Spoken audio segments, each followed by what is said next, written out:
Let's talk about how your tax dollars are actually getting spent in Washington and why Senator Kennedy just gave the Appropriations Committee a reality check that DC will never forget. So picture this. Kennedy walks in, cracks a joke about protesters, but then drops the gloves. He calls out the whole charade, reminding everyone that most budget bills don't even make it to a vote. All that sanctity of the process talk, he calls it what it is, a total farce. And when he says, "What appropriations process? All we've got left are CRs and rescission packages," that's a mic drop moment. Mr. Director, I want to apologize for the protesters, but I can assure you that under congressional rules and the laws in the District of Columbia, they will be promptly punished and put on double secret probation. You'll probably see them back again today. I think the President's demonstrated that he understands that what you allow is what will continue. We seem to have a problem with that concept. I listened to some of my colleagues accuse you of doing everything but abandoning your children to wolves. They accuse you of undermining the sanctity and integrity of the appropriation process. And I'm sitting here thinking, what sanctity? What integrity? What appropriations process? I'm proud to serve on this committee. I watched this committee last year. We passed 11 out of 12 minibuses. Sent them to, and we all choked down some stuff you wouldn't believe. Now here's where it gets real. Kennedy points out the mountain of national debt. $36 trillion and counting. He says Congress wants all the perks, but none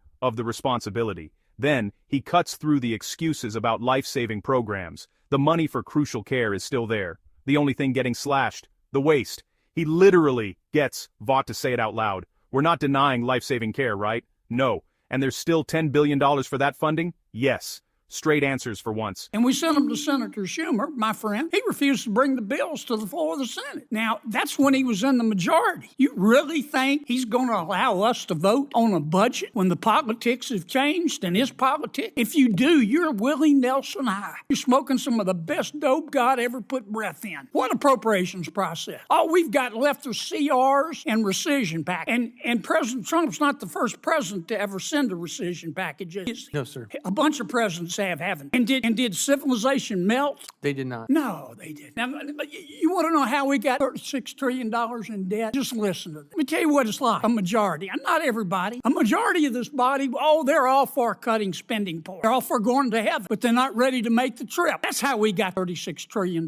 This stuff about PEPFAR, oh my God, you're going to destroy the world. Now, there's a part of PEPFAR that deals with money for life-saving care, isn't it? Absolutely. And there's a part of PEPFAR that you look at it and you want to say, pass me the sick bucket, isn't it? Yes, sir. And you're getting rid of the sick bucket stuff. Yes, sir. You're getting rid of $5.5 million to lesbian, gay, bisexual, transgender, queer, and intersex advocacy in Uganda, aren't you? Yes, sir. I can't believe we're arguing about this. PEPFAR, we're not denying life-saving care to anybody, are we? No. And $10 billion would remain for that funding. But then Kennedy digs deeper into the bizarre stuff. Like the U.S. sending $5.5 million to advocacy groups in Uganda. I mean, seriously? With the country in debt, that's what we're spending on. Kennedy's not just making noise, he's shining a spotlight on spending that most Americans never even hear about. And then, public broadcasting. He asks why in 2025 we're still funding media outlets with tax dollars. Do we give money to CNN, Fox, Politico? No. So why public broadcasting? That's a question nobody in D.C. wants to answer. And a couple of my colleagues have made the point, well, this was President Biden. President Biden ate my homework, and these programs have already expired. Some of these are multi-year programs, aren't there? Yes, multi-year grant. Let's talk about public broadcasting. Now, let's cut to the chase. Public broadcasting in America today is political as hell. We all know that. You don't have to be a senior at Caltech to see it. Some folks like their politics, so they want to give them money. Some folks don't like their politics, and they don't want to take it away. But that's not the real principle, is it, Mr. Director? No, sir. The real principle is, why do we give money to CNN? Do we give money to Fox? Do we give money to Politico? No. Then why are we giving money to public broadcasting? Why? We're $36 trillion in the hole. I hope you send us more rescission packages. It's the only way we're going to get anything done. I'm embarrassed to say that, but I've seen this movie before, and this appropriation process is broken. And finally, somebody is trying to give us a chance to cut the spending point. We're sitting here fighting about it. The American people are going, what planet did all you people just parachute in from? I'm done. By the end, Kennedy's message is clear.